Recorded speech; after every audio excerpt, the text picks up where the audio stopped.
You're listening to the American Dream on Caffeine podcast, where we talk about the U.S. government and what it's all about. Because everything they do up on Capitol Hill affects us every single day. But what goes on there isn't beyond our control. We have a say. Now let's talk about how to make your voice heard.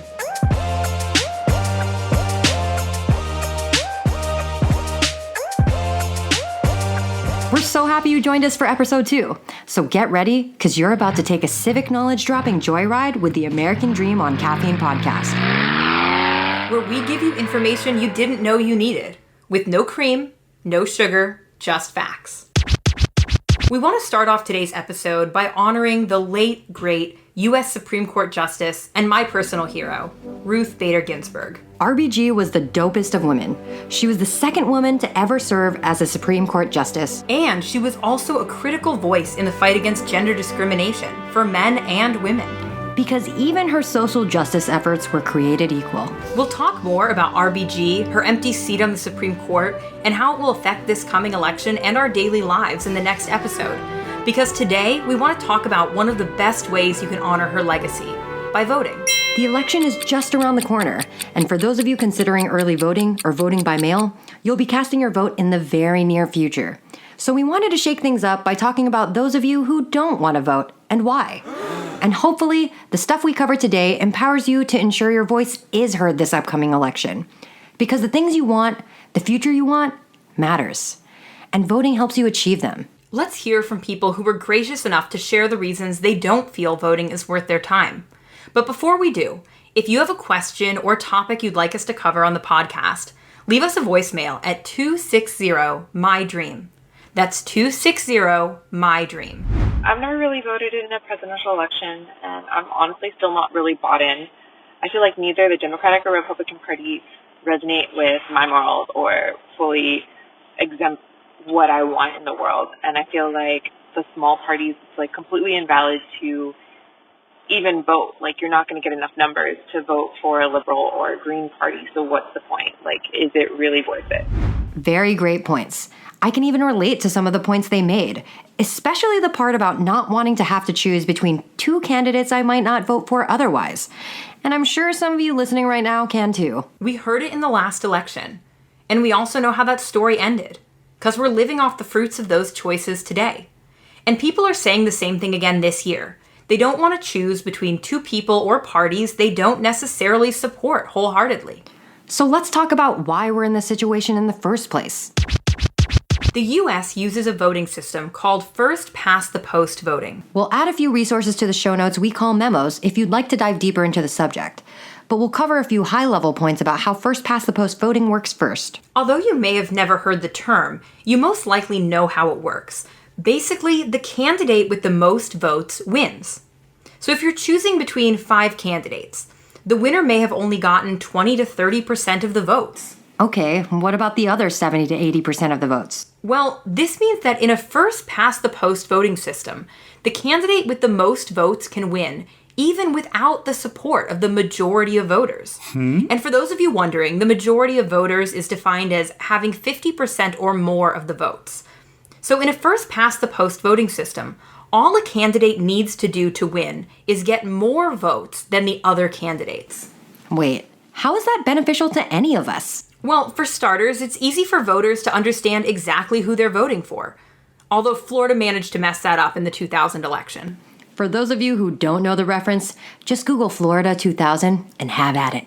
Another benefit is getting quick election results, which most major news networks also seem to mess up in the year 2000. Wait, is it me or do these benefits not seem worth it? Yeah, there are a lot of downsides to first-past-the-post voting too. The biggest of which is what some people call tactical voting. This means that voters often end up voting against candidates instead of for them. So let's say I live in a country with a first-past-the-post voting system. This fictional country has only 10 voters. 5 are conservative and 5 are liberal. But despite political identity, each voter has their own set of values and beliefs. Okay, now stay with me here. Let's say all 10 of those voters decide to run for president. And remember to keep in mind that in order to win, the candidate doesn't need 50% or more of the votes. They just need more votes than any other candidate. So what you're saying is that if 9 out of 10 voters vote for themselves and one of them decides to vote for one of the other 9 people, that person with 2 votes will win the presidency? That's all it takes to tip the balance? 2 votes? Yep. What the? Yeah, I know. It's almost scary. So what often happens in these types of voting systems is that all the liberals will band together and all the conservatives will band together, regardless of beliefs. I feel like a good example of this is happening right before our eyes. Candidates who once spoke so negatively about President Trump now only have words of support. And the same goes for Joe Biden. Each respective party is standing behind their candidate, whether or not they truly believe in what that candidate stands for. Exactly. Because to have a chance at winning, each party needs all of their people to unite. This requires compromise, which can be a good thing. But it also makes it hard for new ideas and diverse voices to be heard and represented. And this can leave voters feeling pressured to compromise or else, much like our listener who called in. Let's put this into context using our example of a fictional country with 10 voters. Okay, so if the 5 conservatives are all voting for one person, then the liberals are now pressured to get all of their 5 voters to support one candidate. This means that if one liberal really doesn't like the candidate, the other 4 need to pressure them to support their side, or they risk losing the election to the conservatives with a 5-4 vote. So you see how this can turn into voting against something you hate to get something you're semi-okay with. And what you actually want is no longer on the table. Now, this is true of any electoral system to some extent, but it's especially common with first-past-the-post voting, and it's how our system works today. A situation where there are 2 mega parties that run things, even though we have third parties that voters support every election. Another reason why third parties have a hard time gaining traction is that they don't have the same access to debates or funding. You see, third-party candidates aim to get at least 5% of the votes in an election, and that number directly relates to funding. But let's talk about how. The Federal Election Commission, aka the FEC, is the entity that oversees the Presidential Public Funding Program, which provides a multi-million-dollar grant to eligible presidential candidates. Yeah, the FEC actually has a fund of millions of taxpayer dollars that pays for quote-unquote qualified expenses. Yep. And in exchange, the presidential candidates who receive funds from the FEC agree to follow a specific set of rules. And the ways these rules are bent and broken is something we'll save for another episode, where we'll have a bottle of wine waiting for us to help get us through it, because money in politics is, frankly, a nightmare. For now, be sure to check out the show notes we call memos to dive deeper into this subject. But back to the point. That's why third parties try to get at least 5% of the general election vote, so they can get in on some of that multi-million-dollar funding action. And the amount they get is based on how many votes they're able to get in the general election. But getting that 5% is a lot harder than you think. For context, in the last election, the Libertarian Party received just over 3% of the vote, while the Green Party got around 1%. It's not an impossible goal, though. In 1992, Ross Perot ran as an independent and was able to bag nearly 20% of the vote. But we know how that story ends. Bill Clinton won the presidency. But it does show that third-party success is not impossible, just difficult. So if you're a third-party supporter, you're probably asking, if it's so difficult, how can we ever hope for change? As President Obama put it during the 2004 DNC, hope in the face of difficulty, hope in the face of uncertainty. And you can see inklings of hope in the lobster state, also known as Maine, where this year they'll be the first state to use ranked choice voting instead of a first-past-the-post system in a presidential election. But first, let's break down what exactly ranked choice voting is. So ranked choice voting is when a voter literally ranks candidates by preference. So voters can submit ballots that list not only their first choice candidate for a position, but also their second choice, third choice, and so on. The candidate with the majority of the vote, defined as 50% or more, wins outright. But if none of the candidates get 50% of the votes, that's when the ranked choice vote counting system goes into play. The candidate with the least votes gets automatically eliminated, and that candidate's voters are redistributed to their second choice pick. In other words, if you ranked a losing candidate as your first choice and they are eliminated, your vote still counts. It just moves to your second choice candidate. And this process continues until there's a candidate who receives 50% or more of the vote. There are actually a few states other than Maine that use ranked choice voting, but only in local or state elections. So Maine trying the system in a presidential election will be a big experiment that we will all see the results of this November. And just like first past the post voting, ranked choice voting has its downsides too. One is that it can get complicated and fast, especially when it's first introduced. But many people familiar with it say ranked choice voting is more democratic and fair because it reflects the true majority. So if you think ranked choice voting is better and want to see it in your state, look into how to get it on your state's ballot. Sometimes that means starting a petition and collecting signatures. Other times it means calling your state legislature and asking them to support the measure. And we'll leave links to how you can do that in the show memo. The truth is, you have to put in the work to get it. And we're not going to lie to you.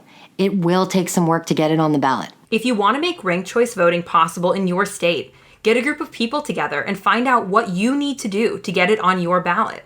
And once it's on the ballot, it's up to the people to decide. If you want to learn more about ranked choice voting, we suggest checking out the Patriot Act on Netflix, where they dedicated an entire episode to the subject.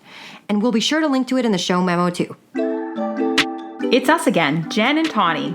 And since it's a new podcast, we don't have any sponsors, but we do want to support small business. One of the ways we're doing this is through our sponsors. When you advertise on our podcast, your spot will pay for a small business's ad on the same episode. So if you want to show some love to entrepreneurs getting their feet wet, send inquiries to americandreamoncaffeine@gmail.com or just slide into our DMs on the gram. Now that we've covered the why and a viable plan for long-term change, let's talk about the short term. We literally have an election coming up in weeks. So why should you vote now, even though the system is the way that it is? Let's hear from another person who doesn't think voting is worth their time. And don't forget, if you have a question or topic you'd like us to cover on the podcast, leave us a voicemail at 260-MY-DREAM. That's 260-MY-DREAM. I am not registered to vote, and I've decided to keep it that way because the state of California does not match my political views. Even though you may have differing views than the majority of voters in your state, you can still make your voice heard. And we already covered one possible solution: ranked choice voting. We said it once and we'll continue to say it over and over again. Your voice matters, and one of the ways you can make it heard is through voting. I mean, throughout the history of our country, people have fought for the right to vote, even to this day. For instance, right now, there are people fighting in multiple states to ensure those with felony convictions have the right to vote. Because people with felony convictions are still citizens of our country, and our laws affect their lives too. They're fighting for the right to vote, a right and privilege you have, because the laws and policies we vote on affect you too. I know, it's not perfect, but nothing ever is. And I'm sure many of you aren't particularly inspired by or in love with the candidates you have to choose from.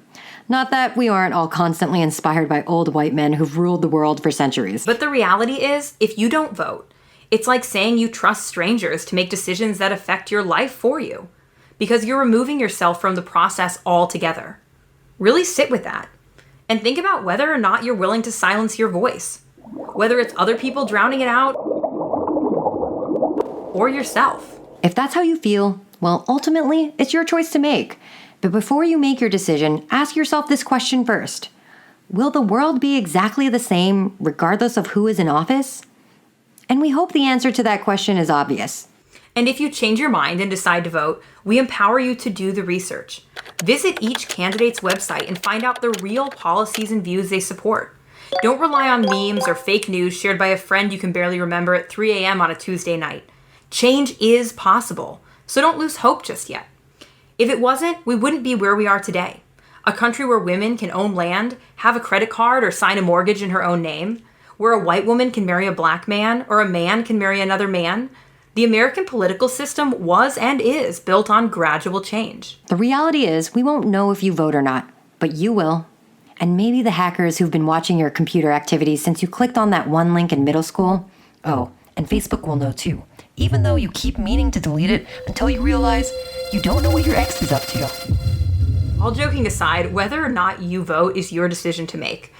And it's a decision you have to justify to yourself and your children and your children's children. because the generations who come after us are the ones who will have to live according to the laws, policies, and systems we put in place when it was our turn. And those of you who don't want children, not only does it look like you and I have something in common, but yes, whether or not you sow your oats and spread your seed, it affects you and any loved ones that come after you all the same. Hello, I'm Eleanor. Just kidding, it's Tawny again. And Jen. And this commercial break goes out to all of the small business owners out there listening to this podcast. Hey there, you awesome entrepreneur you. We want to support you, and for free. Yep, just reach out and we'll advertise your business on the American Dream on Caffeine podcast at no cost. And if you're not a small business owner, but know one, tell them about this initiative. Just email americandreamoncaffeine@gmail.com or slide into our DMs on IG. No matter how shitty our system may seem, you do have a voice, even those of you who feel like this. How could one vote in a million votes make any type of difference? I have to admit, I felt the same way for many years. That's a question several people ask. What I can say is that you have to try to zoom out to see the bigger picture. If 1 million people thought their vote didn't matter, and they all didn't show up to vote on Election Day, that would translate to 1 million less voters. But for perspective, in the 2018 general election, only 52% of Americans voted. And in the 2014 election, only 36% voted. And if all of that doesn't convince you to vote, maybe this fact will. Did you know that there are several cases where national elections were decided by a relatively small number of votes? Let's rewind back to the example of the 2000 presidential election, where George W. Bush won the state of Florida against Al Gore by 537 votes. 537 people is about the size of my high school's graduating class. Shout out, class of 07. Wait, can we actually do an episode on the 2000 presidential election and how it changed everything from how elections are reported to how votes are counted and called? Of course, but for this episode's purpose, it's just important to remember that even though millions of people are voting, elections come close all the time. Another example we can point to where just a few hundred votes made all the difference is the 2008 Minnesota Senate race, where Al Franken defeated Norm Coleman by just over 300 votes. In that specific election, nearly 3 million people voted, and the decision was made by a 312 vote difference. That means a little over 300 votes decided who got the Senate seat, and this was a pretty big deal at the time because it gave the Democrats a supermajority in the Senate. Wait, how does the Electoral College fit into all of this? Because once everyone starts voting, I see media track the popular vote and the Electoral College vote. Oh boy, the Electoral College is really complex to understand. So complex that we are going to dedicate our first episode after the election to it, so stay tuned for that. But for today, what you need to know about the Electoral College is that it's a system only used for presidential elections. There are 538 electors in the system, and each state gets a number based on their population. To win, a president needs at least 270 of these electoral votes. When you watch the news on election night, you'll often see someone calling a state for a candidate. For example, saying Bush won Florida or Biden won Washington. What those news people are talking about are the state's Electoral College votes, because most states assign all of their Electoral College votes to the candidate who wins their state. And as we discussed before, winning in most states is based on our first past the post system. So if Biden gets 30% of the votes in a state and Trump gets 29%, and the other 41% are split between smaller candidates, then Biden would get that state's electoral votes, all of them, because he won the most votes. This is the reason that sometimes a president wins in the Electoral College and loses the popular vote nationwide. And this has happened before. In fact, it happened to Donald Trump in 2016. So just like we talked about those close elections before, a small amount of voters can decide which candidate gets all of the state's electoral votes. Exactly. And I know you probably have a million more questions on the Electoral College and maybe even some serious concerns about why it's used. But people, these are short episodes. We can't do it all today. But I promise we will be back on this topic very soon. Another point I think it's important to highlight is that the president is not the only thing on your ballot. When you vote this November, you'll vote for members of Congress, aka the people who make our country's laws, your state legislature, aka the people who make your state's laws, your school board, aka the people who decide what goes on in our public schools, and specific initiatives, aka the laws and policies that affect our communities. For example, in our home state of California, we're voting on ballot initiatives that could change property taxes, who's qualified to vote after a felony conviction, and whether drivers for companies like Uber and Lyft are contractors or employees, to name a few. These are big decisions that actually affect our day-to-day lives. Like the Uber and Lyft initiative we just mentioned, Prop 22, which decides whether contracted employees are guaranteed benefits. Guess what? That could affect the meals you order from Uber Eats, the scooters you rent from Lyft, and so on. So to close the loop here, yeah, one vote makes a difference because your vote represents your life, your wants, your needs, your hopes, your dreams. Is that something you're willing to give up? If you identify with one of the people we spoke to, we hope today's episode helped to change your mind, or at least brought you a perspective you didn't know before. And if you have a ballot measure you don't quite understand, call us and leave a message at 260-MY-DREAM, or send a note to americandreamoncaffeine@gmail.com.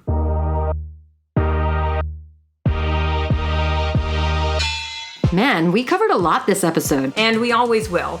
Today we talked about first past the post voting, ranked choice voting, and the difference between the two. We also covered common reasons why some people choose not to vote and reasons we hope will change their minds. But if we had to choose one thing for you to take away from this episode, it's that your voice matters, and it can make a difference. And that means your vote matters, because it's not only how you ensure your voice is heard, but it's how you take control. By voting on the laws, policies, and systems that affect our lives every single day. And one last thing before we go. We're so thrilled by all the support we've received since we released this podcast, so let's keep it going. Make sure to rate and review us wherever you listen to us. We won't tell you how many stars to give us, but if we did, it rhymes with the word hive.